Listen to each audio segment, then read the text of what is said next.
You're watching WHOSAY. I'm Caitlyn Becker. If you aren't already watching Crazy Ex-Girlfriend on the CW, you probably should be. It's smart, it's funny, and there's musical numbers. Gabrielle Ruiz plays Valencia, the sultry yoga teacher who's a little more frenemy and a little less zen than she should be. Take a look. What are you doing here? Oh, I make my own candles so rooms smell like me even when I'm not in them. It's basically the only reason I teach yoga anymore, so I get to use my candles. Joining me now is the beautiful, talented, very good at yoga, Gabrielle Ruiz. Welcome. Thank you for having me. I'm so excited that you're here, and I'm so excited to talk about the show because it is unlike anything that has ever been on television. Thank you. It's so exciting. How did you actually get involved in the project? I heard there was a Lin-Manuel Miranda connection there. Yes. Lin-Manuel, Miranda and I did In the Heights together. It was my Broadway debut. Oh my God. Yes. Wait, no, I saw you. You probably did. In the Heights. Oh, there you go. Is that why I look familiar? I just made the connection that's, and I knew when I saw your face and I've watched the show that you looked really familiar, but I literally just made the connection in my head that I've seen you on Broadway in the Heights. There we go. I did the last 2 years before we closed, and Lin-Manuel Miranda gave me my first Broadway job with the creative team and whatnot. He was behind the table as well. So was able to perform alongside him, learn from him, and then that whole familia is what we say, the whole family of In the Heights have still connected. We even have our own Google group email that we still email each other and whatnot. But from there, I would like to, I heard first and then found out later that some of the team from Crazy Ex-Girlfriend connected with some of the team of now Hamilton that you know today. And I was one of the people that he referred to come in for Valencia. And here we are. And here we are. When I see, it's so funny sitting next to you because you are so un-Valencia-like. Thank you. You're just so lovely and sweet, which is quite a testament to your acting ability because you can play quite the biatch on camera. Well, I get that a lot when I meet people. The funniest way that I think people tell me is they're like, "You're so much nicer than her," and I say thank you, of course, but at the same time, I'm like, "What does that mean?" Well, she is a very certain kind of character. The concept of Crazy Ex-Girlfriend is so different than anything we've seen, and when you see sort of movie musicals or comedy musicals, you rarely get people who were plucked from the New York Broadway scene. Yes. And you bring that showmanship, that skill set, that talent, and I think that that's why the show is as successful as it is, because it's not trying too hard. You are just that good at what you do. Thank you so much. I have a lot of pride of being a part of this team that really trusts us as much as we trust them, because like you're saying, the training that live theater triple threats per se, it's like the actor, the singer, the dancer, they have to be strong, evenly strong in all three aspects of performing.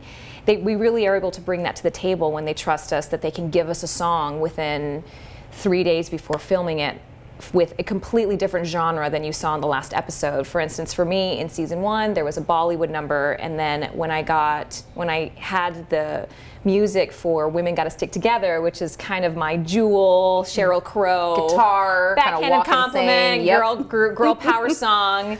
I got that song about 3 days before we shot it, and I had to learn it very quickly, and they really love and thrive that. Once they figured out, a lot of us Broadway folk were able to pick it up quickly. We were able to just take that and run with that. So we're able to trust them as their muse because we don't know what they're going to do yet.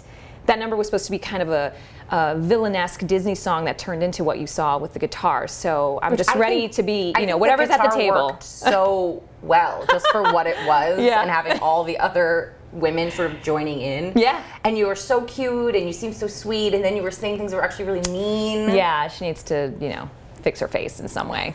Something like that. There was some lyric like that. I just remember reading the lyrics first before hearing the music and getting the idea, and I started sweating because I was so nervous. I was like, this is so mean. But then once the overall, and it happens a lot, I feel, maybe me, I don't know about the other cast members, but it's a lot of trust where I don't need to know. I just know that coming from Rachel and Aline all the way down to the writers and the music writers and Catherine Burns, our Emmy award-winning choreographer, everyone has their part to then bring it all together for what you see on TV. And what you see on TV really does, in so many ways, feel like this sort of braid of a successful Broadway show, a successful sitcom, and then that sort of thread of satire running through it. It really is such, I think if you pitch this idea to 100 people without seeing it, they would say, oh, that's just never gonna work. That's just never gonna work. And somehow every week you guys seem to top yourselves, and it works every single week. When you first found out about what kind of show it was, did you think to yourself, oh, well, this is weird? As Valencia, all I was able to read and see was a little bit of the pilot, which is the first episode of the entire season of Crazy Ex-Girlfriend. I loved it, first of all. I thought it was hilarious. It was right up my alley when it comes to sarcastic, dark comedy and humor and smart, and also written through a feminist lens, which I'm enjoying. Seeing Aline Brosh McKenna and Rachel Bloom start with what they really wanted and really believed in, and then grow from there into season 2 right now. And I remember, first of all, loving it, and then also Valencia's kind of the straight man of the group. So she gets to not just be a mean girl, because I feel like when I first saw who she was, or was trying to understand who she was, I was a little, nervous that she was just mean, but she's not, because mean girls are really just honest. And she's they're a little insecure, and she has a lot of history, which is I'm loving in season 2 that we're able to explore all of those backstories and the vulnerability of who she is without Josh. Spoiler alert. If you're on Netflix right now, if you're not caught up on the CW or the CW app, she's learning how to be without Josh, which is where we are right now in the episodes. And we're getting a lot more of you this season. Yes. You were bumped up to season regular, which is amazing. I got a promotion. That's amazing. Woo. Well, and a testament to how fans and viewers were responding to the show and responding to the characters. I feel like you need the type of Valencia to work sort of as this, sometimes as the foil, sometimes as the friend, sometimes as the frenemy. I mean, she's the ultimate frenemy. Yes. Yes. Because you see some good in her, Yes. and then she'll pop in and do something nice, and then she's doing something backhanded. And also, especially in season 1, what I was learning is who really is the foe and who really is the villain. Because Valencia was in this life all to herself that some other person comes in swinging out of the cage, and just wanting to rock her world in a way that was not invited. It was very uninvited, and I love that she has that foundation to really stand her ground and tell and speak the truth to Rebecca Bunch, who kind of needs it. Let's be honest. And all we of got us that know moment that from she Rebecca. needs it. She had her "I'm the villain in my own story" moment with Right. that great sort of ballad that she was doing, and she's like quirky and weird and nice, and but she's actually really backhanded. She's figuring it out, and she's her own anti-hero, which I love about the show, that it's just not all perfect, and the love triangles are shifting, and the dynamics of the women, the girl love and the girl power of friendtopia like we just had and whatnot. So Valencia is getting a chance for the first time without having a man that she was with for 15 years to have a girl group, and she doesn't even know what that means. I have a little bit of empathy with that too. I can completely understand that, and I also love. You had mentioned sort of going through a feminist lens and with these kinds of characters and having Rachel sort of be that anti-hero. We didn't get that with women on television. We really didn't get women as an anti-hero for a long time, and it seems like more and more within, I would say, the last couple of years, there's opportunities for women to take on, women actresses and singers, dancers, to take on these roles where they get to be different kinds of people. They're not villainous completely. They're not good. They're not sexy. They're all of these things. They're not the victim. They're not the victim. They can be all of these different things. And I think a lot of it has to do with more women behind the scenes, because there's women creating these roles that you get to step into, and that has to be an amazing thing for an actress. It really is. The diversity as well in our cast and our writers as well. The 2 women that created the show are assistant directors. Sometimes it can end up rotating into an all-female led group, and there's a lot of girl power in that group, and we all have a lot of jokes that go along with that. That I can't really say here today. Understood. Understandable. HR would get mad.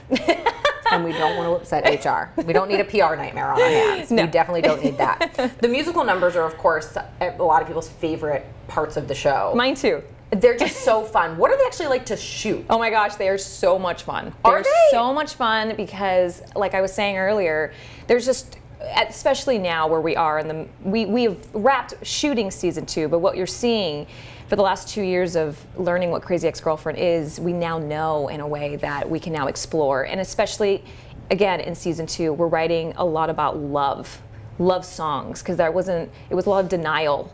Everyone was in denial in season 1. So now it's talking about how we're loving each other, what is it that we love about other people or ourselves. And the songs are given to us, like I said, really, really quickly. The turnover is really fast. And so from a Soul Train number to a Spice Girls number, and then a ballet where I was on point shoes with the Triceratops. I mean, it's crazy. It's all over the place. It's like a full spectrum of what, you know, a production song and dance can be.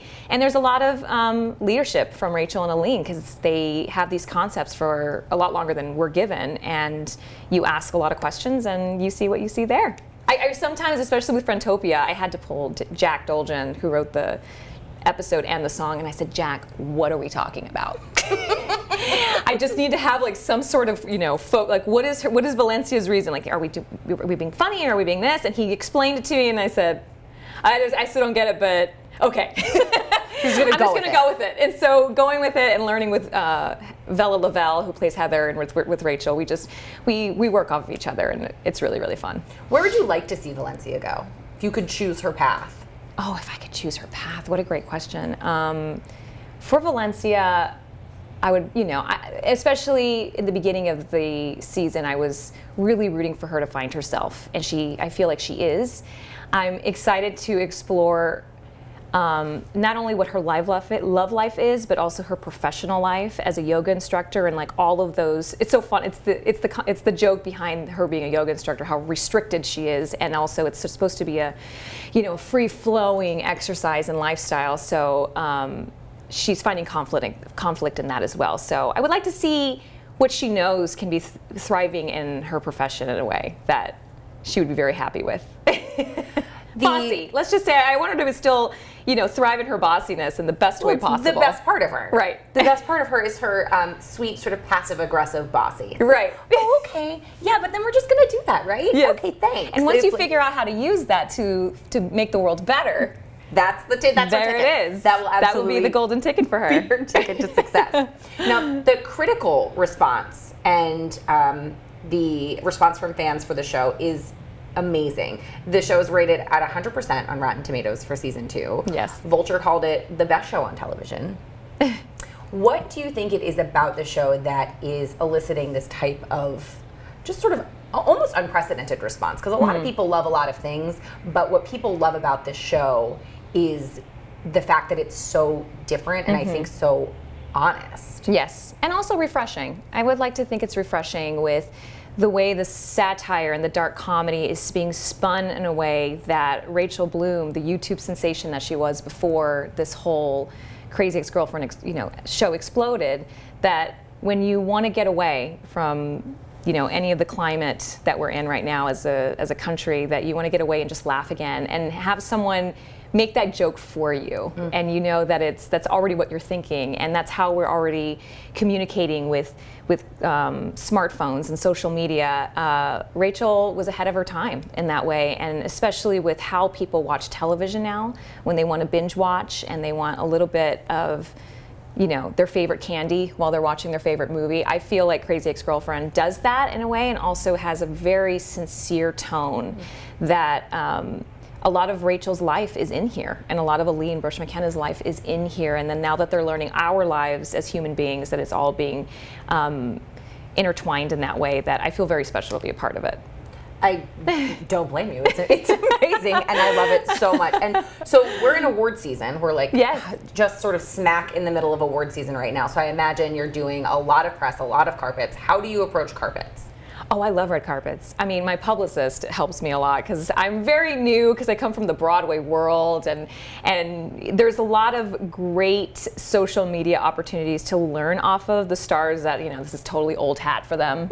But for me, I approach it just to have fun. Just to have fun, because I like to feel like I'm not yet, I'd like to think that I'm not this like big celebrity where everybody wants to talk to me and needs a piece of me. I get to watch a lot and watch all these celebrities that are just such professionals on the red carpet, and I make sure to drink a lot of water before, because once you get excited and start talking to people, I learned that I'm exhausted in 5 minutes. And how do you handle the shoes? I cover carpets, and standing there in heels kill me. But Oh, girl, you just got to get the right shoes. Get platforms. You got to get some inches on those toes, you know? So it looks like you're wearing a lot of heel, but you're not. Not wearing as much heel. Right, exactly. And then there's like, you know, certain poses, you know, the bevel and the, you know, the thing and the purse and the blah, blah, blah. It's fine. I did, you know, ensemble work on Broadway. You just got to stand around a lot, so, and look great, you know? It's fun. I really, really am enjoying it.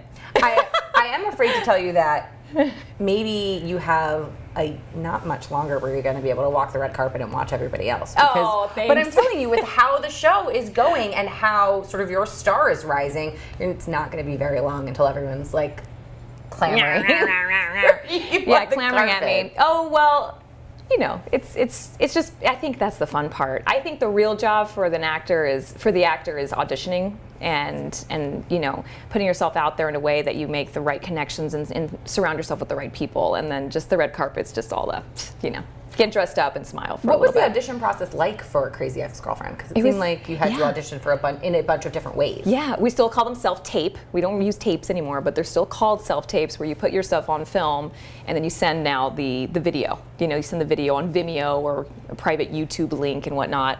And it was the summer of 2015, I guess, where it was just one out of the probably many in the summer. It feels like it's just sent out to outer space, where you send it out, you do your best. Just out there in the ether. And you just wait till something comes back, and if it does, it does, and if it doesn't, it doesn't. And this one did. And so then I had a call back in New York City on Skype with Aline Brosh McKenna and Rachel Bloom, my noon, their 9 a.m. here in Los Angeles, and we were able to talk about Valencia more and get to know her. And with their notes, I was able to thrive in what you see as Valencia today, where I learned, like we talked about the mean girl versus the honest girl, and like her lifestyle and what she is for Josh Chan, Vincent Rodriguez's role.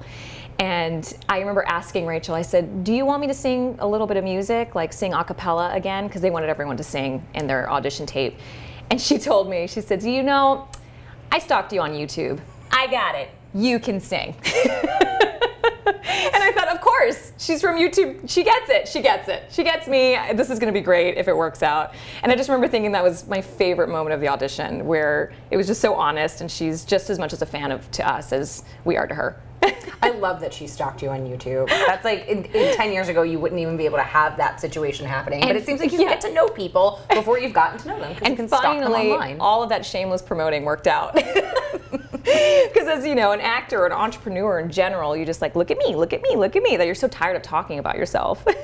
Sometimes, and she loved it. Do you find that your influence, and we talk about, obviously the segment's called Power of Influence, we talk about influence a lot here at WHOSAY. Do you feel like how you manage social media has changed a little bit since people really started to recognize you and know the show and see the show, that you don't have to self-promote as much? It's more interacting with fans? Because I see you, tweeting and retweeting and interacting with your fans in a great way. Right. I think we just get insecure and think it's self-promoting, but I've always come from a point of view that it's just supporting each other and how we communicate now, because you don't see anybody, on the bench at the park anymore or reading in the newspaper anymore. It's just we're all liking each other's posts, we're all retweeting for each other to support everyone, just trying to get to the goal that they want to get to. So my insecure, vulnerable side is like, I think I'm just talking about myself all day, but it's more, I was just such a fan of Rachel before I met her, and it was just so cool to hear she was such a fan of me too, that with the fans now, they love that we live tweet on Friday nights at 9 while the show is airing, and we make it a big deal to try to get together and create that community that is supportive for the CW, but also the crew and the cast members try to get together so we can talk to the fans and talk about the show. It's really, really fun. I love the way you phrased sort of promoting other people and promoting each other and supporting each other. I think that's something that the show does really well. Even when it's highlighting scenes and sort of character clashes where they're not supporting each other, and when they are kind of undercutting each other, it really showcases the need for, particularly with this kind of show, for women to support other women and for women to build up other women, not undercut them. Of course, we had everything that was happening with the march this weekend. Right. It just seems like now more than ever, it's so just paramount. Absolutely. Yes, and even Rachel and Aline just make a big deal of putting that in the writing. Even I remember in season 1 for my first episode, who was that Josh's girlfriend is really cool. she said, I mean, look at this magazine. You know, who wore it better? Why can't it be who wore it equally? And it's so true. You don't really, think about it unless someone else says it for you. And Rachel, of course, is just beyond supportive to us. She even got her manicure for the Golden Globes and had all of the cast members' faces on each face. I was her left thumb. You were her left thumb. So hopefully she did a lot of this. Thumbs up. Yes. I texted her, I was like, please do your left thumb. Just do that. That's amazing. Yeah, she adores us just as much as we do to her. And we all adore you and, of course, the show, which is on Friday nights on the CW. Yes. And I want to thank you so much for joining us. And if you haven't caught up, you can binge the first season on Netflix. And the second season is up on the CW. And you're already up for season 3. Yes, we got a renewal. We only have 2 episodes left. It's just going so quickly, and a lot happens. Hold on to your seats. Amazing. Okay, I'm going to have to get my popcorn, my wine, and live tweet with you guys when these amazing 2 episodes happen. I want to thank you so much for joining me today. Thank you. And of course, thank you guys for joining us.